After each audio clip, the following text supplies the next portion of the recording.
Alright guys, I'm going to show you an opening so good that your opponent is going to report you to chess.com for cheating. Yeah, and this might be a hot take, I don't know, but when your opponent reports you for cheating and you didn't cheat, that's kind of a compliment if you think about it. It's a bit like when you go into the gym, you've been training for a few years, you got some muscle, and some guy comes up to you and accuses you of being on steroids, you're on the juice, and you're natural. That's a compliment. That's the same way I look at this chess situation. You know, you get reported and you're not cheating, that's a compliment. But anyway, so this is the Benko. So the Benko is an opening for black against d4. And I'm going to give you a quick rundown of the opening. So this is the starting position.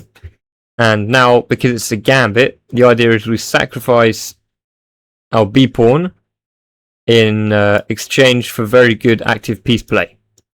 So we bring the bishop along this diagonal. And now white is usually going to develop like this. And we're going to trade bishops. Yeah, and very briefly I'm going to run through the idea.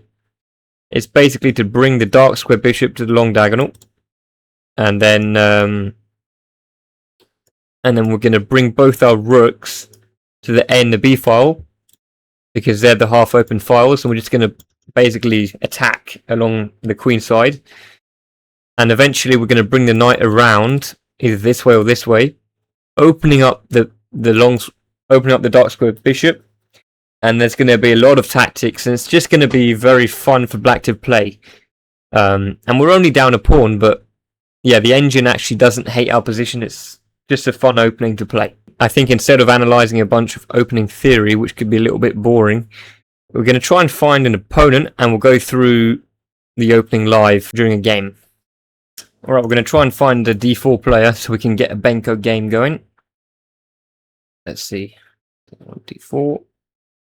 Come on. Alright, we're in business, guys. We're in business. So the Benko is b5. Captures the pawn. Let's see.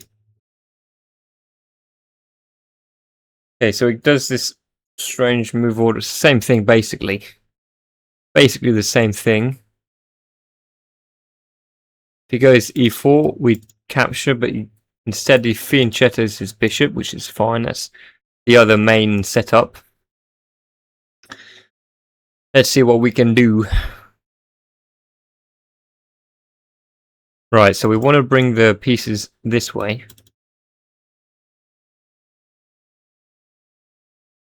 Okay. So he wants this one.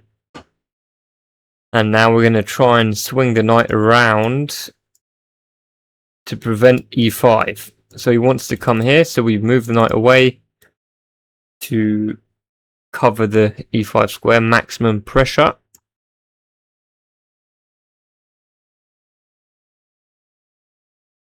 Okay, I don't really understand this move. What? Queen there.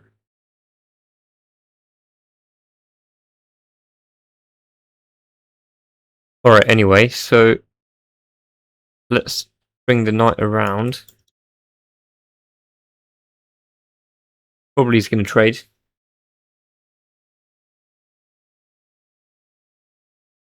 And the other knight kind of wants to swing around this way. Okay, let's try this one.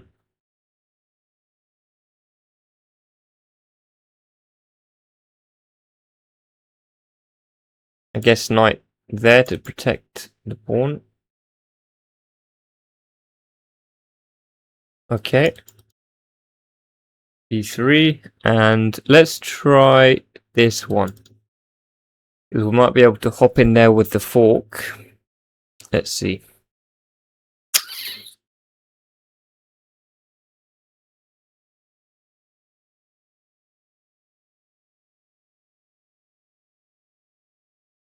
Let's see. I could try bishop f1 maybe. Okay.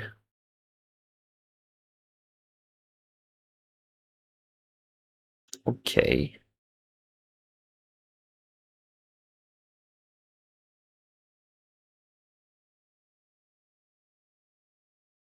Right. I'm going to move the queen here. If he attacks the queen, I'm going to go check. And then we're going to get trade. Anyway, so we're a pawn down, but I do think we have a lot of compensation. The bishop pair is very strong. You know, white's bishops are not very active, but yeah, I think we have good compensation.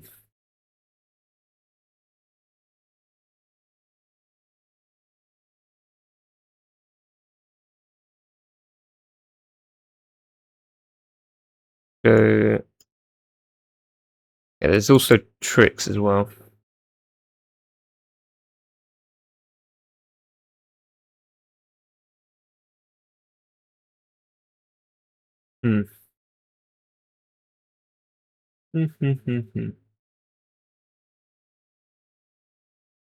Okay, let's try this. If he goes for the fork, I'm going to trade. Okay.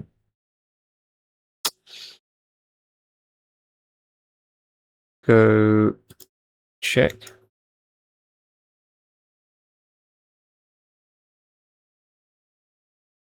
Although I'm now realizing that he can actually just fork me, right?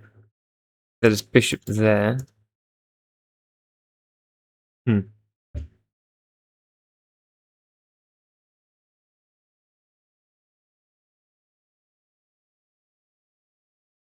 so now I've got double attack. I actually don't think this has got to be quite good actually. Hold on. Takes.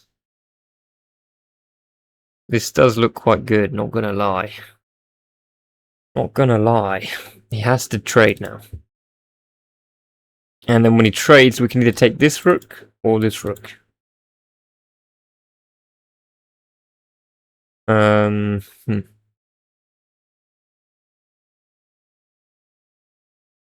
one.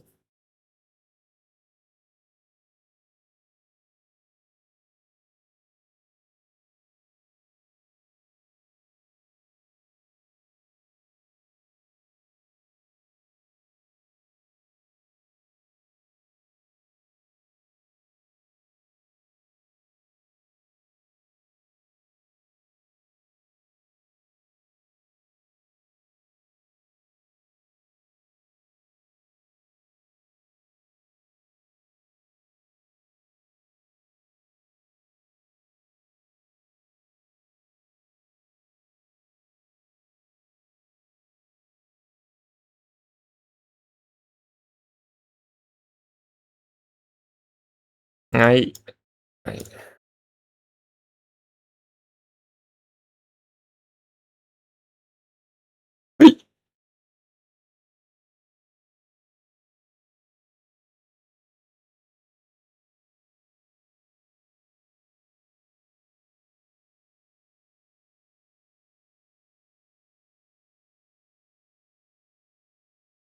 Alright, there you go. So, kind of a slightly sketchy win at the end, but I think you can see from the opening that we got quite a decent position.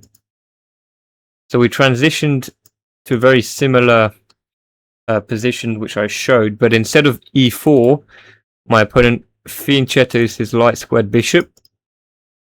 So that way he doesn't have to, do the thing where he castles manually. And so we get this position.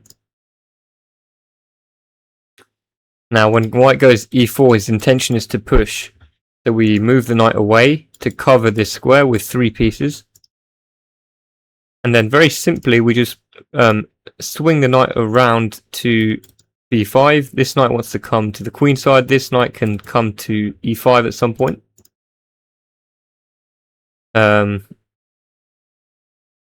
It's actually a very good game, I think.